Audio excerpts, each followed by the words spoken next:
রাজধানীতে চলাচল করার জন্য ফুটওভার ব্রিজটি অত্যন্ত গুরুত্বপূর্ণ ভূমিকা পালন করে। সো একটি ফুটওভার ব্রিজ যদি না থাকে তাহলে কি পরিমাণ জনদুর্ভোগ সৃষ্টি হয় তার একটি বাস্তব চিত্র দেখানোর জন্য আমরা আপনাদেরকে রাজধানী ঢাকার এয়ারপোর্টের কাছে কাওলা এরিয়াতে নিয়ে যাচ্ছি।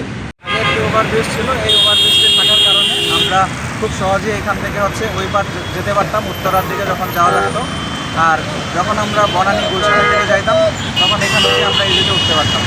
আর এখন যখন আমরা উত্তরায় যাই, যাওয়ার সময় আমাদেরকে এয়ারপোর্ট অথবা মেরিডিয়ান যেতে হয়। মেরিডিয়ান থেকে আমাদের অপোজিট থেকে উঠতে হয়, যে কারণে আমাদের হাতে অনেক সময় লাগে এবং এটা খরচটা আমাদের বেড়ে গেছে। সো এখানে যে ওভারব্রিজটি ছিল এটা না থাকার কারণে আমাদের অনেক ধরনের সমস্যা হচ্ছে সাধারণ যাত্রী।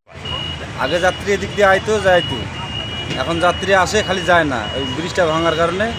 এখন ওই মেডিয়ামের নামে ওদিক দিয়ে যাত্রী যায়, এয়ারপোর্টের নামে ওদিক দিয়ে যায়, এদিক দিয়ে এখন খাইলা গাড়ি যাওয়ার লাগে। তাহলে এখন আসে না, আগে নিজাম ছিল তাহলে আগে খুব, এখন নিজাম একদমই নামিয়ে গেছে। মানুষ এখান থেকে যাইতো আসতো, এখন খালি যায় আসে মেরিডিয়ান দিয়া, এয়ারপোর্ট দিয়া। এখান থেকে যাওয়ার সময় খালি যায়, আসার সময় সমস্যা দিয়ে নেয় জন্য আসে। এই জন্য আপনাদের ব্যবসা অনেকটা কমে গেছে, জনসংখ্যা কমে গেছে। জনসংখ্যা কম হয়েছে। যে ওভারব্রিজটা ছিল তার জন্য আমাদের অনেক সুবিধা হতো, কিন্তু এখন ওভারব্রিজটি না থাকায় যারা গুলশান বা বনানী যায় তাদের মেরিডিয়ান থেকে যেতে হয়, আর যারা উত্তরা যায় তাদের এয়ারপোর্টের দিক থেকে রাস্তা পার হয়ে যেতে হয়। এখানে ওভারব্রিজটি থাকলে সুবিধা হতো। তো 1 বছর আগে এই ফুটওভার ব্রিজটি ভেঙে ফেলার কারণে বর্তমানে আরও একটি নতুন ফুটওভার ব্রিজ তৈরি করা হয়েছে, সেটা হচ্ছে কাওলা এবং এয়ারপোর্টের মাঝামাঝি বরাবর জায়গায়। সো এই ফুটওভার ব্রিজটিও এখন পর্যন্ত সাধারণ জনগণের জন্য খুলে দেওয়া হয়। এই ফুটওভার ব্রিজটি যদি খুলে দেওয়া হতো তাহলেও জনগণের দুর্ভোগ কিছুটা লাঘব হতো বলে আমাদের মনে হচ্ছে। কারণ জনগণ কাওলা থেকে যারা বের হয়ে গুলশান, বনানী এবং যমুনা ফিউচার পার্ক রোডের দিকে যাচ্ছেন তারা খুব সহজেই কাওলা থেকে বাসে উঠে যেতে পারছেন।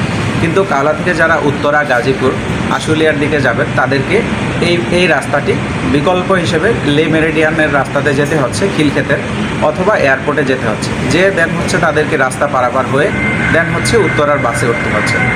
আর যারা উত্তরা থেকে, গাজীপুর থেকে আসছেন তারা খুব সহজেই কাওলাতে নেমে যেতে পারছেন।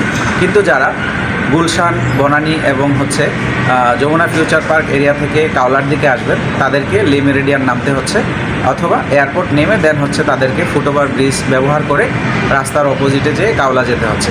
এক্ষেত্রে সাধারণ জনগণের সময় যেরকম লাগছে প্রচুর পরিমাণ এবং তাদের যাতায়াত খরচটাও কিন্তু অনেকাংশে বেড়ে গিয়েছে। সো এই বিষয়টিও বিবেচনা রেখে যদি ওভারব্রিজটি খুলে দেওয়া হতো তাহলে সাধারণ মানুষের জন্য অনেক উপকার হতো।